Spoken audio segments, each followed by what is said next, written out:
മാനവരക്ഷയ്ക്കു വേണ്ടി കുരിശിൽ സ്വയം ബലിയായി തീർന്ന ക്രിസ്തുനാഥൻ ഈ ലോകത്തിലെ സകല ആത്മാക്കളുടെയും സമഗ്രമായ രക്ഷയ്ക്കായുള്ള ബലിവസ്തുവായി സ്വയം അർപ്പിക്കുകയായിരുന്നു. പാവപ്പെട്ടവരും പതിതരും ആലംബഹീനരുമായവരുടെ പക്ഷം ചേരുവാനാണ് അവിടുന്ന് നമ്മോടും ആഹ്വാനം ചെയ്യുന്നത്. സ്വന്തം ജീവിതത്തിലൂടെയാണ് ദൈവപുത്രൻ ദാരിദ്ര്യത്തിൻ്റെ മാഹാത്മ്യത്തെ നമുക്ക് മുന്നിൽ അവതരിപ്പിച്ചത്. കരയുന്നവരോടുകൂടി കരയുവാനും വേദനിക്കുന്നവർക്കൊപ്പം വേദനയിൽ പങ്കുചേരുവാനുമുള്ള വിളി അവിടുത്തെ പിൻഗാമികളായ നമുക്കേവർക്കുമുണ്ട്. അവിടുത്തെ അനന്തമായ കരുണയുടെ വാഹകരായി മാറുമ്പോൾ ദൈവമക്കളായി തീരുവാനുള്ള നമുക്കുള്ള വലിയ ക്ഷണം പൂർത്തീകരിക്കപ്പെടുന്നു.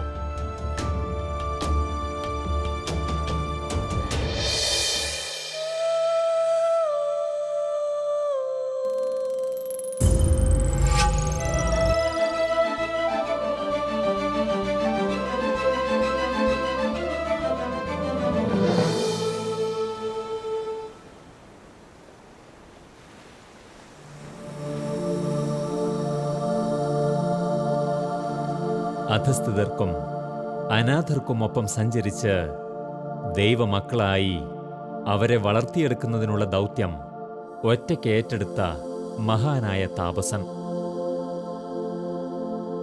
അനേകായിരം ആത്മാക്കളെ ക്രിസ്തുവിനായി നേടിയ ആധുനിക ലോകത്തിലെ സമാനതകളില്ലാത്ത അഭിഷിക്തൻ. ഭാരതമെങ്ങും സഞ്ചരിച്ച് അനേകരെ ശിഷ്യപ്പെടുത്തി ലോകത്തിന് ഉജ്ജ്വലമായ സുവിശേഷ സന്ദേശമായി തീർന്ന വിശുദ്ധനായ പുരോഹിതൻ.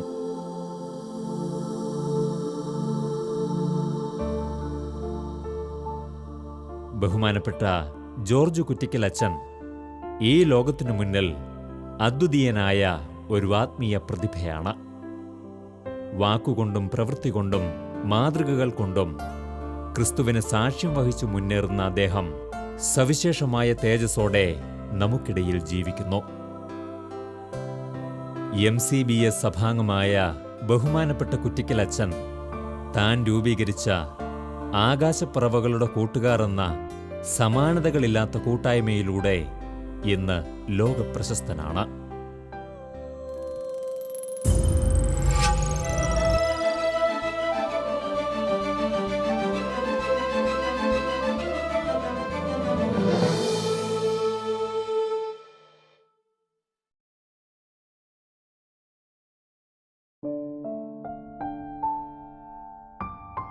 ബഹുമാനപ്പെട്ട ജോർജ് കുറ്റിക്കൽ അച്ഛൻ തൻ്റെ ജീവിതാരംഭത്തെക്കുറിച്ച് സ്മരിക്കുമ്പോൾ മുതൽ അവിടെ തെളിയുന്ന സവിശേഷമായ ഒരു ദൈവിക സ്പർശമുണ്ട്.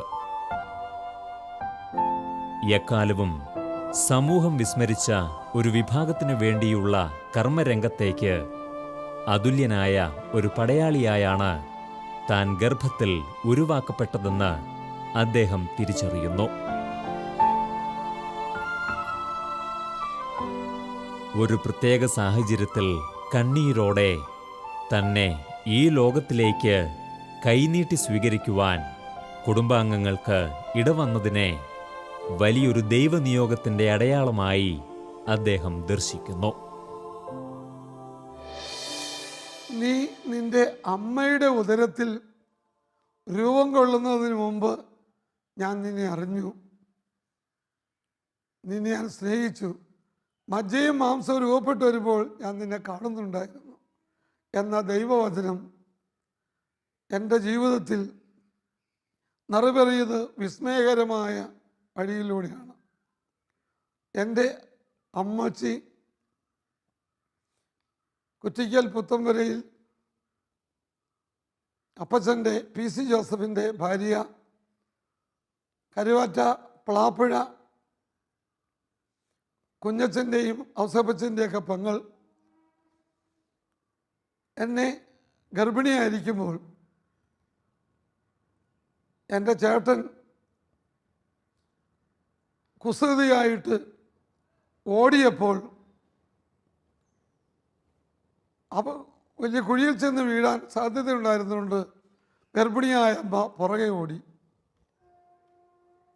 ആ ഓട്ടത്തിൽ അമ്മ കമന്നടിച്ച് വീണു. ഉദരത്തിലായിരുന്ന എനിക്ക് പരിക്കേറ്റത് അമ്മയോ വീട്ടിലാരുമോ അറിഞ്ഞില്ല. അന്ന് ഇന്നത്തെ പോലെ സ്കാനിങ്ങും എക്സ്റേയും ഒന്നൊക്കെ സർവ്വസാധാരണം അല്ലായിരുന്നു. ഹോസ്പിറ്റലിലും വളരെ വിരളം. അതുകൊണ്ട് ആ പരിക്കുമായി അമ്മയുടെ ഉദരത്തിൽ ആയിരുന്നു ഞാൻ. അമ്മ എന്നെ പ്രസവിച്ചപ്പോൾ എന്നെ ആദ്യമായി കണ്ട എൻ്റെ അമ്മയുടെ അനിയത്തി ഇളയമ്മ മേരി കുഞ്ഞിന് കണ്ണില്ലേ എന്ന് പറഞ്ഞ് ഉറക്കെ കരഞ്ഞു. മുഖം നീതി ഒന്ന് മൂടിയിരിക്കുകയായിരുന്നു. കണ്ണിരിക്കുന്ന കുഴി പോലും കാണാനില്ലായിരുന്നു. അപ്പോൾ പ്രസവത്തിന് ശുശ്രൂഷ ചെയ്തിരുന്ന ഇല്ലിപ്പറമ്പിൽ ചക്കിച്ചോത്തി പറഞ്ഞു, കണ്ണൊക്കെ ഉണ്ട്, നീരൊക്കെ മാറിക്കഴിയുമ്പോൾ അത് തെളിഞ്ഞു വരും. അങ്ങനെ ഒരു അവസ്ഥയിലൂടെ ഞാൻ കടന്നുപോയി. സാധാരണ കുഞ്ഞുങ്ങളുടെ ജനത്തിൽ എല്ലാവരും സന്തോഷിക്കേണ്ടതുള്ളപ്പോൾ എന്നെ നോക്കി കരയാനിട വന്നത് ദൈവത്തിൻ്റെ അനാദിയിലേ ഉള്ള സ്നേഹ പദ്ധതിയായിരുന്നു.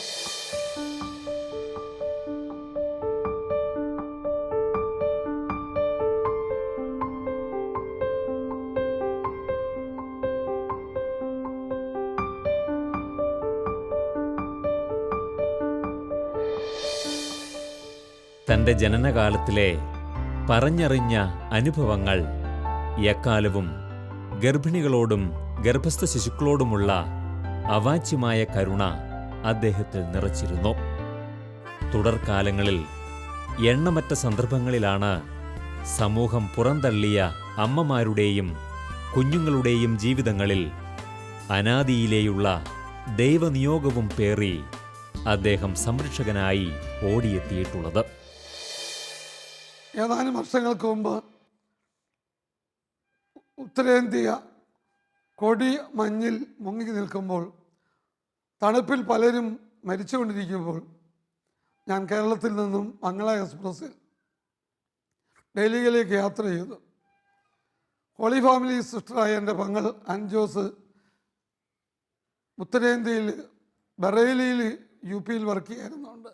അവൾ എന്നോട് വിളിച്ചു പറഞ്ഞു, ഉത്തരേന്ത്യ യാത്ര ക്യാൻസൽ ചെയ്യുക, അതിപ്പോൾ കൊച്ചായന് അപകടകരമാണ്. പക്ഷെ എനിക്ക് അവളോട് പറയാൻ ഈശോ കൃപ തന്നത്, ഞാനിപ്പോൾ ഉത്തരേന്ത്യയിലേക്ക് യാത്ര ചെയ്യുക ദൈവത്തിൻ്റെ ഇഷ്ടമാണ്. ആ ഇഷ്ടം നിറവേറ്റാൻ വേണ്ടി എൻ്റെ മരണം ഉണ്ടായാൽ അത്രയും നല്ലൊരു കാര്യം. അതുകൊണ്ട് എനിക്ക് ഉത്തരേന്ത്യയിലേക്ക് യാത്ര ചെയ്യാതിരിക്കാൻ പറ്റുകയില്ല. അങ്ങനെ യാത്ര ചെയ്ത് ഞാൻ നിസാമുദ്ദീൻ റെയിൽവേ സ്റ്റേഷനിൽ ചെന്നിറങ്ങി. പ്ലാറ്റ്ഫോമിലേക്ക് ഇറങ്ങിക്കഴിഞ്ഞപ്പോൾ പെട്ടെന്ന് ഒരു കാലാവസ്ഥയുടെ മാറ്റം എനിക്ക് ദർശിക്കാൻ കഴിഞ്ഞു. കൊടും തണുപ്പിൽ നിന്നും പെട്ടെന്ന് ഡൽഹിയും ഉത്തരേന്ത്യയും മാറ്റപ്പെട്ടു. അങ്ങനെ നിസാമുദ്ദീൻ റെയിൽവേ സ്റ്റേഷനിൽ എന്നെ കൊണ്ടുപോകാൻ വന്ന ആകാശപ്പറയുള്ള ഉടമ്പടി സമൂഹത്തിലെ അപ്പന്മാരുമായിട്ട് സംസാരിച്ചുകൊണ്ടിരിക്കുമ്പോൾ എൻ്റെ ഒരു കാര്യം എൻ്റെ ശ്രദ്ധയിൽപ്പെട്ടു. രാവിലെ ഒരു 9:30 മണി സമയം ഒരു സ്ത്രീ പ്ലാറ്റ്ഫോമിൻ്റെ അരികിൽ വിസർജിക്കാനിരിക്കുന്ന പോലെ ഇരിക്കുന്നു. പെട്ടെന്ന് ഞാൻ എൻ്റെ കണ്ണ് പിൻവലിച്ചു. പക്ഷേ ഈശോ പറഞ്ഞു, നീ ഒന്നുകൂടെ സൂക്ഷിച്ചു നോക്കൂ. സൂക്ഷിച്ചു നോക്കിയപ്പോൾ മനസ്സിലായി അവൾ ഗർഭിണിയാണ്. ഞെട്ടലോടുകൂടിയാണ് തിരിച്ചറിയാൻ കഴിഞ്ഞത്. ഉടനെ തന്നെ ഞാൻ എൻ്റെ കൂടെ ഉണ്ടായിരുന്ന ഉടമ്പടി സമൂഹത്തിലെ അപ്പന്മാരോട് ഡൽഹിയിൽ തന്നെ സ്ത്രീകളുടെ ആശ്രമം നടത്തുന്ന ദിവ്യാന ഉടമ്പടി സമൂഹത്തിലെ അമ്മമാരെ ഫോൺ ചെയ്ത് വിളിച്ചു വരുത്താൻ പറഞ്ഞു. അവർ വേഗം എത്തി. ഈ സ്ത്രീയെ അടുത്തൊരു വീട്ടിൽ കൊണ്ടുപോയി കുളിപ്പിച്ചൊരുക്കി ഡൽഹി അതിരൂപതയുടെ ഭാഗം ഹോളി ഫാമിലി ഹോസ്പിറ്റലിൽ അഡ്മിറ്റ് ചെയ്തു. അന്ന് രാത്രി അവൾ പ്രസവിച്ചു. അവളുടെ കുഞ്ഞിൻ്റെ പേര് ജോസഫ് വാസ് എന്നാണ്. ആ കുഞ്ഞിപ്പോൾ 7-8 വയസ്സായി. ഡൽഹി പാദ്രി പിയോ ആശ്രമത്തിൽ, കുഞ്ഞുങ്ങളുടെ ആശ്രമത്തിൽ അവൻ വളർന്നു വരുന്നു. അവൻ്റെ അമ്മയാകട്ടെ ഡൽഹി ആയാനഗറിലുള്ള കാർമൽ മാതാ പരപ്രസാദ് തപോവനിൽ ആയിരിക്കുന്നു. സന്തോഷി എന്നാണ് അവളുടെ പേര്.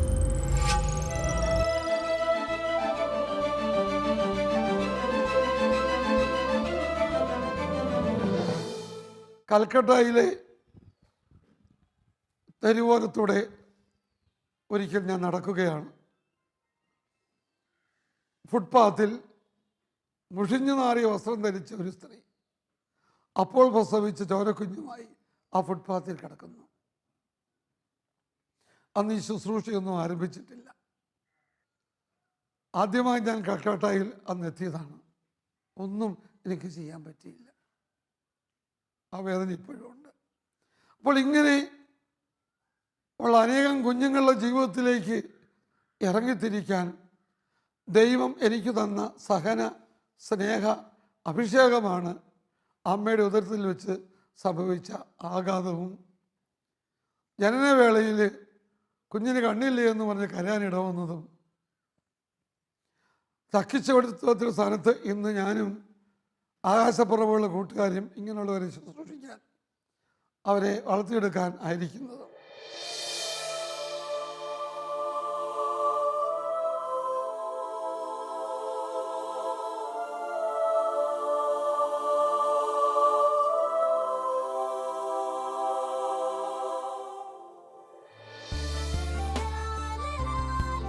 ഇന്നോളം നൂറുകണക്കിന് കുഞ്ഞുങ്ങളുടെ കണ്ണീരൊപ്പുവാൻ ദൈവം തനിക്ക് അവസരമൊരുക്കിയതിനു പിന്നിൽ ശൈശവാവസ്ഥയിൽ വേദനയുടെ രൂപത്തിലുണ്ടായ തീക്ഷ്ണമായ ദൈവീക ഇടപെടലുകളായിരുന്നുവെന്ന് ബഹുമാനപ്പെട്ട കുറ്റിക്കലച്ചൻ തിരിച്ചറിയുന്നു. ഒട്ടേറെ വേദനിക്കുന്ന നിരാലംബരായ കുഞ്ഞുങ്ങളെ കണ്ടെത്തുവാനും ഈ ലോകത്തിൻ്റെ സ്നേഹപ്രകാശത്തിലേക്കും ദൈവസ്നേഹാനുഭവത്തിലേക്കും കൈപിടിച്ച് നയിക്കുവാനും ദൈവം ഉപകരണമാക്കിയ ഈ മഹാനായ ശുശ്രൂഷകന്റെ വാക്കുകൾ ഏറെ പ്രചോദനാത്മകവുമാണ്.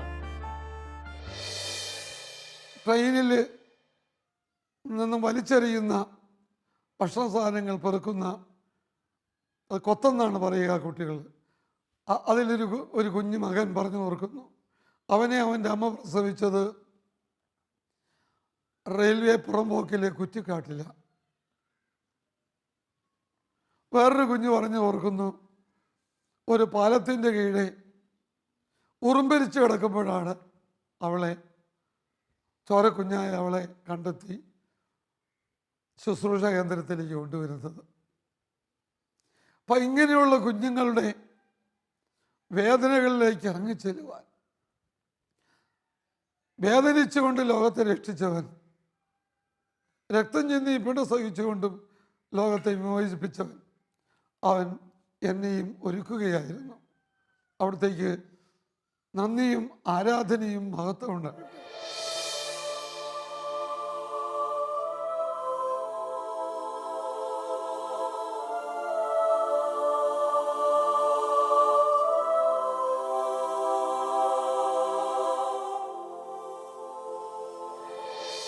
ബഹുമാനപ്പെട്ട ജോർജ് കുറ്റിക്കൽ അച്ഛൻ്റെ ശൈശവകാലം മുതൽ മാതാപിതാക്കൾക്കും കുടുംബാംഗങ്ങൾക്കും അദ്ദേഹത്തെക്കുറിച്ചുള്ള വ്യക്തമായ ഉൾക്കാഴ്ച ദൈവം തന്നെ നൽകിയിരുന്നു. മാമോദീസ നൽകിയ പുരോഹിതനിലൂടെ അവിടുന്ന് മുൻകൂട്ടി അറിയിച്ചിരുന്നത് പ്രകാരം കുടുംബാംഗങ്ങൾ അദ്ദേഹത്തെ ആത്മീയമായി ഒരുക്കിക്കൊണ്ടിരുന്നു. ജനനത്തിനു മുൻപ് ദൈവം പ്രത്യേകമായി തെരഞ്ഞെടുത്ത ഒരു ശക്തനായ പ്രവാചകന്റെ വഴികൾ അവിടുന്ന് തന്നെ മനോഹരമായി ക്രമീകരിച്ച അനുഭവങ്ങൾ അതിശയകരമായിരുന്നു.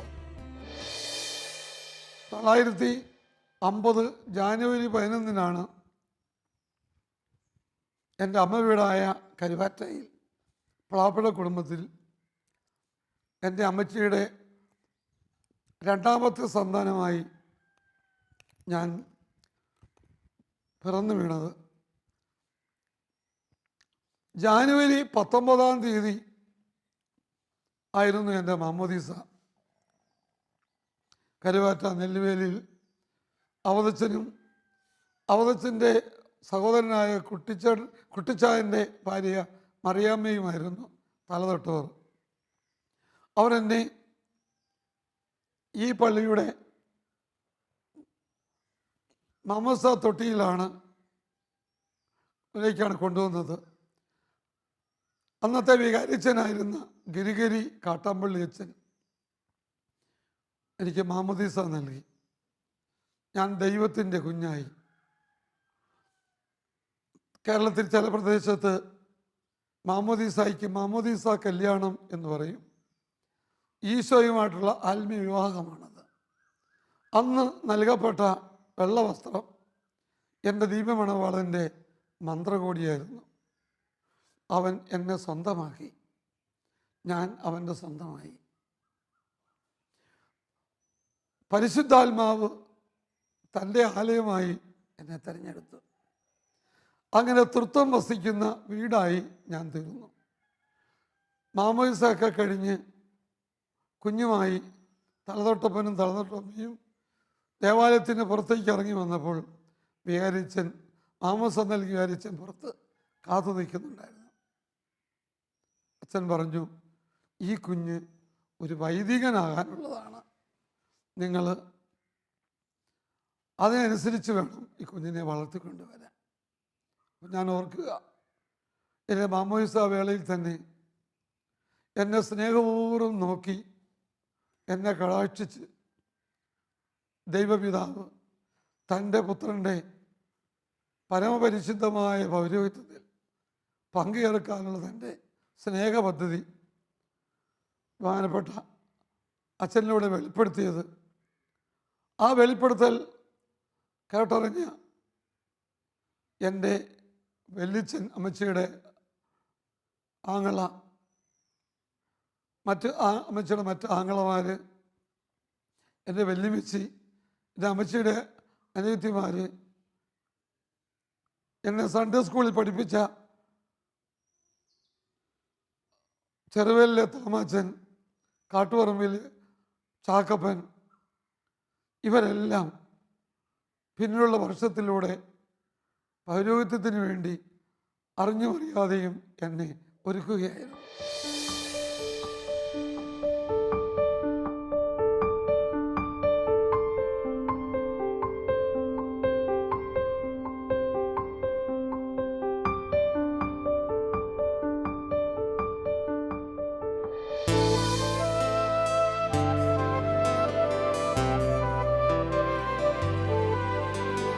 ബഹുമാനപ്പെട്ട ജോർജ് കുറ്റിക്കൽ അച്ഛൻ്റെ ബാല്യകാലത്ത് ഉടനീളം അദ്ദേഹത്തെ പിന്തുടർന്നിരുന്ന ദൈവിക ഇടപെടലുകൾ വിസ്മയനീയമാണ്.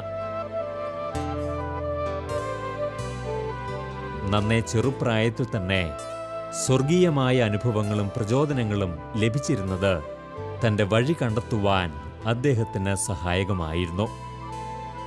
ദൈവത്തോട് ചേർന്ന് നിന്ന് മുന്നേറുവാൻ തീരുമാനമെടുക്കുന്ന ഓരോരുത്തരുടെയും ജീവിതത്തിൽ വഴിവിളക്കായി അവിടുന്ന് പ്രത്യക്ഷപ്പെടുന്നതിൻ്റെ ദൃഷ്ടാന്തം കൂടിയാണ് ഈ ജീവിതം. അങ്ങനെ ഞാൻ 5 വയസ്സുള്ള ഒരു ബാലനായി ഈ കരുവാറ്റ പള്ളിയിൽ മധുബഹായോട് തൊട്ട് ചേർന്ന് റെയിൽസിൻ്റെ തൊട്ട് താഴെ ഒരു പെരുന്നാൾ ദിവസം കുർബാനയിൽ പങ്കെടുക്കുകയാണ്. ഈ ഇടവക്കാരൻ തന്നെയായ ഗീവർഗീസ് ആറ്റുവാത്തലച്ചൻ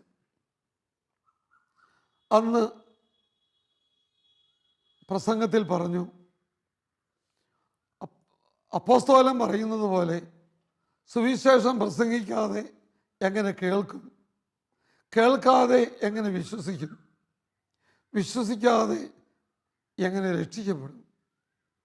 അക്ഷരമാല പോലും പഠിക്കാൻ കഴിയാതെ പോയിരുന്ന ആ പ്രായത്തിൽ പരിശുദ്ധാത്മാവിൻ്റെ വലിയ കൃപയാൽ ഈ വചനത്തിന് മുഴുവൻ പൊരുൾ എനിക്ക് മനസ്സിലായി. എൻ്റെ ഉള്ളിൽ ഒരു വലിയ ആഗ്രഹം ആ പ്രസംഗം കേട്ടുകൊണ്ടിരിക്കുമ്പോഴുണ്ടായി. സകലരും രക്ഷിക്കപ്പെടണം എന്ന് എന്നുള്ള വലിയ ആഗ്രഹം. ഈ സകലരിൽ തെരുവിൽ കിടക്കുന്ന ഭിക്ഷാടകരായ മക്കളും ജയിലിൽ കിടക്കുന്നവരും ചുവന്നെരുവിൽ നിന്നുള്ളവരും ആരൊക്കെയാണുള്ളതെന്ന് അന്ന് എനിക്ക് അറിഞ്ഞുകൂടായിരുന്നു. അതിന് മറ്റൊരാഗ്രഹം കൂടി അതിനോട് ചേർന്നു. എല്ലാവരും രക്ഷിക്കപ്പെടാൻ എല്ലാവരോടും സുവിശേഷം പ്രസംഗിക്കുന്ന ഒരു മിഷണറിയായി എനിക്ക് തീരണം. MCBS സഭയുടെ ഞാൻ MCBS സഭ അംഗമാണ്. സഭയുടെ എന്ന അക്ഷരം മിഷണറി എന്നാണ്. അപ്പോൾ എനിക്ക് സഭാസ്ഥാപന ആലക്കളത്തിന് നിറഞ്ഞിരുന്ന ആ മിഷണറി തീഷ്ണത ഈശോ ആ 5-ാം വയസ്സിൽ എന്നിൽ ഉണർത്തുകയാണ്.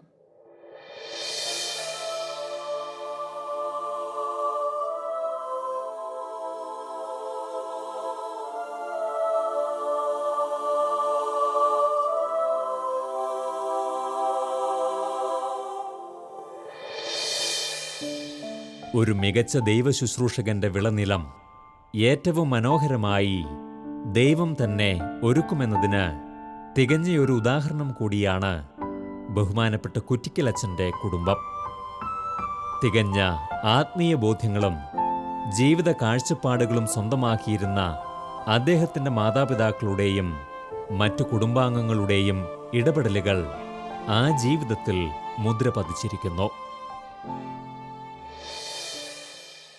എൻ്റെ അച്ചായനെയും അച്ചായൻ്റെ സഹോദരങ്ങളെയും ഫ്രാൻസ്കൻ 3-ാം സഭയിൽ എൻ്റെ അച്ചായന് 16 വയസ്സുള്ളപ്പോൾ എൻ്റെ സ്വന്തം ഇടവകയായ പുറക്കാട്ട് ഇടവകയിൽ ഫ്രാൻസ്കൻ 3-ാം സഭയുടെ യൂണിറ്റ് ആരംഭിക്കുകയും അന്നു മുതൽ എൻ്റെ അച്ചായൻ അതിൽ പ്രവർത്തിക്കുകയും ചെയ്തു. അന്ന് MCBS സഭാസ്ഥാപകനായ ആലക്കളത്തിനായിരുന്നു ചങ്ങനാശ്ശേരി അതിരൂപതയിൽ ഫ്രാൻസ്കൻ 3-ാം സഭയുടെ ചുമതല വഹിച്ചിരുന്നത്. അപ്പോൾ ആലക്കളത്തിനുമായിട്ട് എൻ്റെ അച്ചായനും അച്ചായൻ്റെ അപ്പനും അമ്മയ്ക്കും സഹോദരങ്ങൾക്കെല്ലാം എന്ന് ഒരു അനിട വന്നു. അങ്ങനെ MCBS സഭയുമായി സഭാസ്ഥാപകനുമായി എൻ്റെ അച്ചായനുണ്ടായിരുന്ന ബന്ധം അന്ന് ഞാൻ ജനിച്ചിട്ട് അച്ചായൻ വിവാഹം കഴിച്ചിട്ട് പോലില്ല. പിന്നീട് ഇതാ ഈശോ MCBS സഭയിൽ ചേരാൻ വേണ്ടി തന്നെ എനിക്ക് ആ മിഷണറി തീഷ്ണത, ആ മിഷണറി വിളി നൽകുകയാണ്.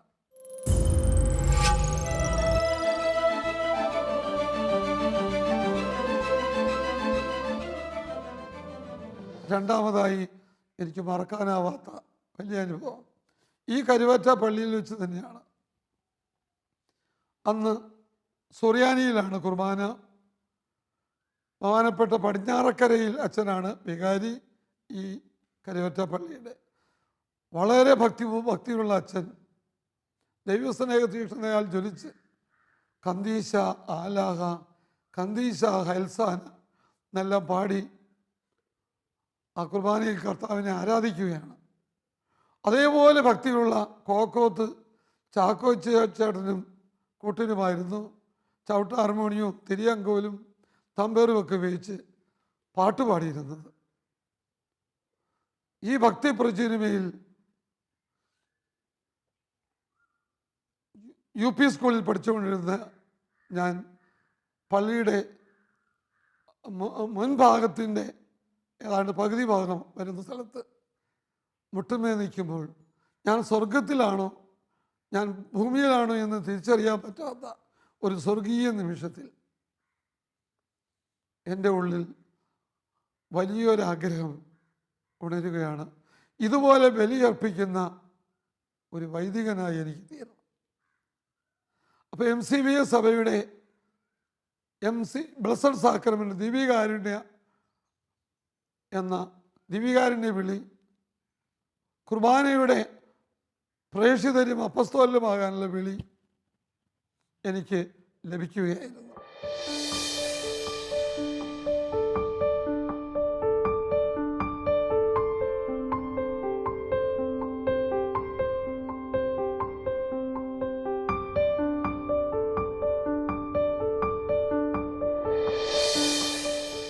തൻ്റെ ജീവിത വീക്ഷണങ്ങളെ ശക്തമായി സ്വാധീനിക്കുകയും വ്യക്തമായ ആത്മീയ ബോധ്യങ്ങൾ പകരുകയും ചെയ്ത ചെറുപ്പകാലത്തെ വായനാശീലത്തെക്കുറിച്ച് ബഹുമാനപ്പെട്ട കുറ്റിക്കലച്ചൻ സ്മരിക്കുന്നു.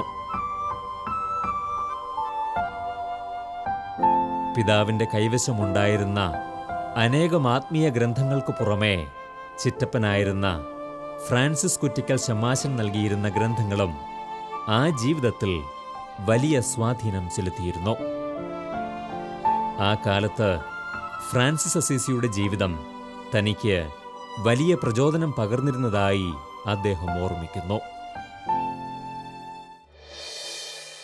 പിന്നീട് ഹൈസ്കൂളിൽ പഠിക്കുമ്പോൾ, പുറക്കാട് എൻ്റെ വീട്ടിൽ തന്നെ ആയിരിക്കുമ്പോൾ, വീട്ടിൽ വലിയൊരു പുസ്തക ശേഖരമുണ്ടായിരുന്നു. അച്ഛൻ ഓരോ തവണയും കൃഷി കഴിയുമ്പം പുണ്യവാന്മാരുടെ ജീവചരിത്രങ്ങൾ, മാതാവിനെക്കുറിച്ചൊക്കെയുള്ള ഈടുറ്റ ഗ്രന്ഥങ്ങൾ എല്ലാം വാങ്ങിക്കുമായിരുന്നു. കൂടാതെ അന്ന് സെമിനാരിയിൽ പഠിച്ചുകൊണ്ടിരുന്ന എൻ്റെ ചിറ്റപ്പൻ അച്ഛൻ ഫ്രാൻസിസ് കുറ്റിക്കൽ ശമാശൻ അവധിക്ക് വരുമ്പോൾ ആലുവ സെമിനാരിയിൽ നിന്നും SH ലീഗിൻ്റെ പുസ്തകങ്ങൾ ഒത്തിരി കൊണ്ടുവന്നിരുന്നു. അപ്പോൾ അതും അച്ഛൻ വാങ്ങിക്കും. അപ്പം അങ്ങനെ ലിയോ അച്ഛൻ എഴുതിയ അസീസിലെ ഫ്രാൻസിസ് എന്ന പുസ്തകം പലതവണ വായിക്കാനിട വന്നു. അപ്പോഴാണ് ഒരു സന്യാസിയാകുവാൻ, സുവിശേഷം ജീവിക്കുന്ന ഒരു സന്യാസിയാകുവാനുള്ള വിളിയും അഭിഷേകവും കിട്ടിയത്. MCBS സഭയുടെ സി കോൺഗ്രിഗേഷൻ, സന്യാസ സമൂഹം. അപ്പോൾ MCBS സഭയുടെ ആ സി കോൺഗ്രിഗേഷൻ സന്യാസം എന്നുള്ളത് എനിക്ക് ആ വിളി കിട്ടുന്നത് അങ്ങനെ ആണ്. അപ്പം അതിന് എൻ്റെ അപ്പൻ്റെ ജ്യേഷ്ഠൻ ബ്രദർ എമ്മാനുവൽ കപ്പിച്ചിൻ, അദ്ദേഹത്തിൻ്റെ ഭവന സന്ദർശനവും അദ്ദേഹത്തിൻ്റെ ജീവിത സാക്ഷ്യവും വളരെയധികം എനിക്ക് പ്രചോദനമായിട്ടുണ്ട്.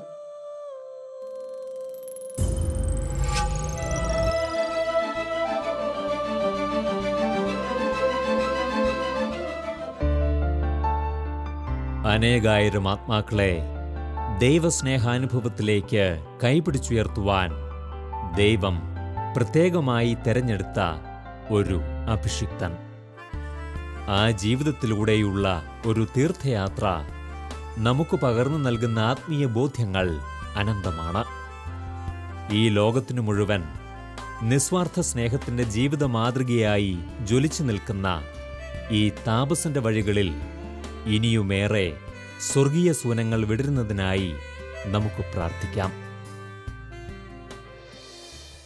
ഒരു കൊല്ലം മിഷണറി പരിശീലനം, ഒരു മിഷണറിയുടെ ത്യാഗം നിറഞ്ഞ അസൗകര്യങ്ങളെ സൗകര്യങ്ങളായി കണ്ടുള്ള ജീവിതത്തിൻ്റെ പരിശീലനം പാല ലാലം പുത്തമ്പള്ളിക്ക് സമീപമുള്ള മിഷനോയിൽ വെച്ച് നടന്നത് എൻ്റെ ജീവിതത്തിലെ ഏറ്റവും അനുഗ്രഹം നിറഞ്ഞ നാളുകളായിരുന്നു.